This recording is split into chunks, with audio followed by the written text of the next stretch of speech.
ఎదురు చూస్తున్నారు BJP Telangana president ఎవరని.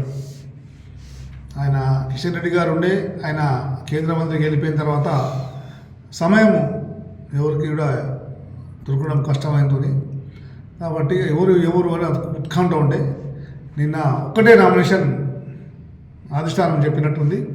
ఒక్కటే నామినేషన్ రామచంద్రరావు ఎమ్మెల్సీ, మాజీ ఎమ్మెల్సీ. ఆయన అడ్వకేట్ కూడా ఉన్నాడు. అయితే ఆయన నామినేషన్ చేసిండు. ఆయన పేరు కూడా ఖరారు అయిపోయింది. కానీ బీసీలు మాత్రము చాలామంది ఈటల రాజేందర్ మీద చాలామంది ఆశ పెట్టుకుని ఉండే మా బీసీ ప్రెసిడెంట్ అవుతాడని.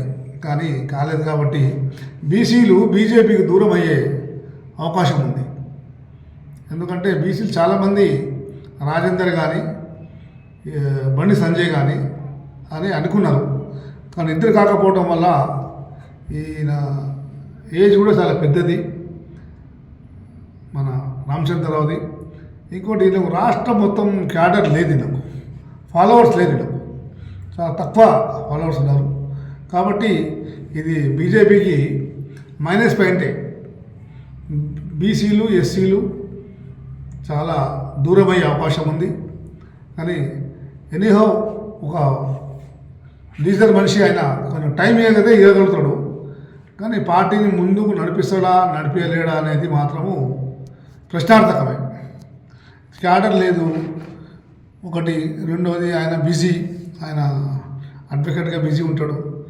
కాబట్టి దీంట్లో మాత్రము ఇది చాలా బీసీలు దూరం అవ్వడము జరిగిపోతుంది. ఇంకోటి రాజేందర్ కూడా వేరే దారి కూడా వెతుకునే అవకాశం ఉంది. రాజేందర్ కూడా చాలా ఆశలు పెట్టుకున్నాడు బీజేపీ ప్రెసిడెంట్ అయితే అని. కానీ ఆయన కూడా కొంచెం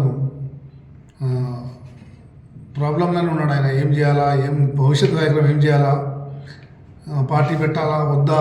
ఇంతకుముందే ఆయన హైదరాబాద్ ఎలక్షన్లోనే పార్టీ పెట్టడానికి సన్నాహాలు చేసిన తర్వాత కూడా ఎందుకో అప్పుడు వెనకాడిండు. కానీ ఇప్పుడు మాత్రము ఆయన కొంచెం బలం పెరిగింది ఆయనకు. అలా ముదిరాజ్ కులం సామాజిక వర్గం కూడా చాలా ఆయనకు అండగా ఉండే. రాష్ట్రం మొత్తం వాళ్ళే ఎక్కువ ఉన్నారు, ముదిరాజ్ సామాజిక వర్గం ఎక్కువ ఉన్నారు. వేచి చూడాలి ఇట్లా పరిస్థితులు ఏం మారుతాయో చూద్దాం. జై హింద్, నమస్తే.